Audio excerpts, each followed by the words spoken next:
Hi guys, good morning. Ito ngayon ang sitwasyon dito sa Muntinlupa. Makulimlim, madilim. Ayan o. At tuloy-tuloy pa rin ang pagulan sa buong araw na to, malamang. Ayan o. Ingat-ingat guys.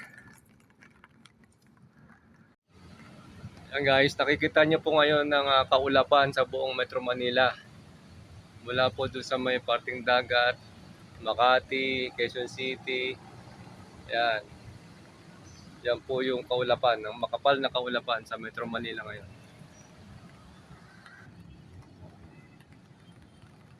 Yan guys, no? Pati yung mga building nababalot ng kaulapan. Halos di na makita yung tuktok yan, no? Abot na yung tuktok ng building ng mga ulap. Hamog, ulap o ano. Yan po yun. Ganyan ang kapal ng ulap ngayon. Sa ingat-ingat po. Ingat tayo.